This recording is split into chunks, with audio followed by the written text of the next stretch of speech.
visions through my dreams, seeing myself swimming in the universe. My ancestors gave me gifts to read cards, predict and heal. My name is Daphne, but spirit calls me Babylon. Angels communicate through numbers. Intuition is so deep. The gift I fully embrace within.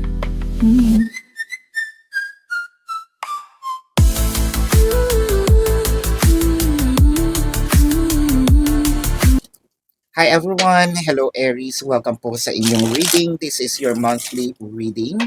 And for those of you who's new to the channel, don't forget to click the subscribe button, smash the like button, comment below kung kayo po yung nakaka-resonate, and hit the notification bell. Kung gusto niyo pong sumali sa ating live sessions, dun po yan sa ating kabilang channel, that is Babaylan TV. No? Yan po kasi yung pinakaunang channel catered for our international audience. And then, sabi ko, bakit hindi tayo gumawa ng isang channel dedicated naman siya for Filipino audiences? So, kaya nagkaroon ng Timeless Tarot 111. Alright. I want you to know that this is a general reading. So, you may resonate with the entire reading or you may resonate with some bits and pieces of the reading. Take what's only yours. Simulan na natin. 9 of Pentacles, 8 of Pentacles, and the Page of Swords. So parang, Aries, maganda naman yung flow this month. Happiness, working on things, working on agreement. So, pwede ito na yung chance na magkakapalagayan ng talaga ng loob, magkakaroon ng agreement for the both of you, magkakaroon ng, sabihin nating, chances are pwede itong maging committed relationship for those who are singles na meron ng, let's say, apple of the eyes. Doon sa mga may crushes or no labels na meron na kayong, sabihin nating, banters of energies na meron na kayo mutual understanding, no? Iba kasi ito pag no label, in a relationship, marriage couple, no? Chances are, siguro nagkaroon ng alitan. I feel like may pagbawi dito sa mga in a relationship, married person or married couple. Third party situation, yeah, may mga pagbawi din ako nakikita. Probably, no, bibigyan ng regalo, something that could really make you smile. The Page of Swords kasi parang hindi ko na uulitin, ito na yung gagawin natin. So, merong pakikipagtulungan, no, nitong person ninyo.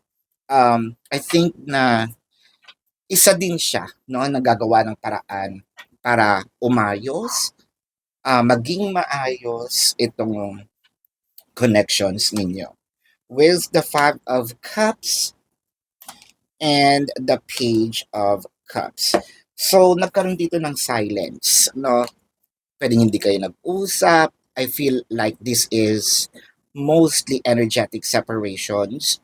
Nakikita naman kayo, pero hindi kayo nag-uusap. So, I think ito yung months na you're going to work things out, no? For the betterment of the relationship, for the betterment of the dynamic. Nangihinayang kasi siya sa mga wasted times. Doon naman sa mga merong physical separations, like literally na nasa malayong lugar. Siguro iniisip nito, ang layo na nga ng lugar. Hindi na kami nagkikita, no? Tas ganito pa yung nangyayari. I think it's much better, no, ayusin ang relationship. But let's clarify the Five of Cups. Five of Cups is clarified by the Three of Swords and the Queen of Pentacles. So, parang meron ditong binuhusan ng malamig na tubig. Bakit kamo? Let's say, itong person na ito, it could be you, it could be your person. No? Parang masyadong generous sa time, energy, effort, nasanay, biglang binago. I feel like binago yung pakikitungo, binago yung pakikipag-usap, binago yung galaw, no, dito sa dynamic. And kung dating mapagbigay, ngayon parang binawi, tumahimik, hindi masyadong nagsalita, hindi masyadong kumilos. So nanibago. Parang ibang-iba yung nangyari. So parang natakot din ito. Meron bang iba? Meron na ba akong kaagaw? So I feel like medyo maayos naman, no?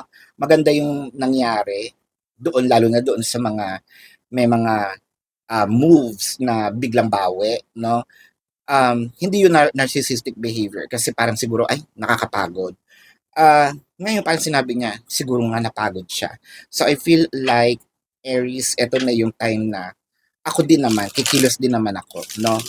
Parang bibigyan ko rin naman siya ng reason, no, to smile. With the little tricksters, the Seven of Cups, and the Four of Wands. I feel like may nang himasok dito sa relationship, whether it is intentional or hindi sinasadya.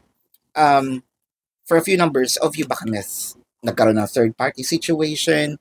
Yung iba naman, let's say, yung focus ni person napunta lang sa iba and hindi siya nakakilos, hindi, kumbaga, napabayaan niya itong relationship. So, itong options na nangyari kasi, Seven of Cups is an option, which I feel like this is also a person na with a little tricksters kasi, siguro hindi niya sinasadya. I feel like nahuli mo naman siya. Kaya siguro nagkaroon din ng separations, whether it is physical or energetic. Now, let's clarify the little tricksters kasi medyo gusto ko hindi naman sa pagchichismis, gusto ko lang malaman kung bakit nagkaroon kayo ng separation with the Four of Swords and the Ten of Wands. Yung iba parang napagod. Hindi nakakilos, medyo mahirap ang mga siguro, no, finances din kasi with the Nine of Pentacles and the Eight of Pentacles showed up. Actually, that's your first two cards. Um, Parang napagod ako. Siguro, one of those attentions, if it's not a person, siguro, masyadong naging focus na sa trabaho and nawalan lang ng time. Kaya parang nawalan din ng gana yung isa. So, it felt like na dapat meron ditong banters of energy na parang parehas dapat kumikilos. With the Seven of Pentacles and the Five of Swords. Ah, tinamad hindi. Nag-antay. I think that's the right word. Nag-antay ka lang, no? Na parang, sige, kung kailan mo ibabalik yung gana mo dito sa relationship, siguro doon na lang din ako babawi. Kasi parang it's unfair na ako lang yung kikilos, na ako lang yung gumagawa, nagtatrabaho dito sa relationship na ito. So, why not? Ang gagawin ko ngayon, kikilos akong kailan ka kikilos. So, I feel like napansin din ni person yung naging reactions mo, hindi naman sa katamaran nila, dun sa pagkawala ng focus. Kaya ito yung time na magkakaroon talaga kayo ng agreement. So, yeah, this is your reading for the month of June. Let's check the zodiac sign of your person. Now, these can be their sun sign or a placement in their chart. Leo, Sagittarius, Taurus, Pisces, Virgo, Capricorn, Scorpio, and Cancer. So, yan po ang iyong reading.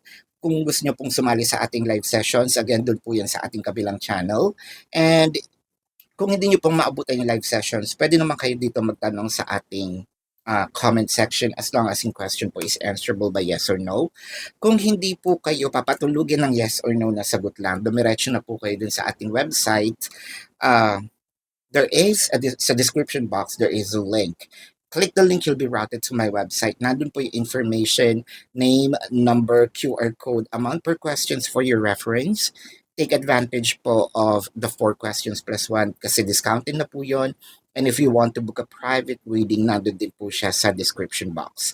So again, this is your reading. Love and light to you. Namaste. See you po sa susunod na readings. Goodbye.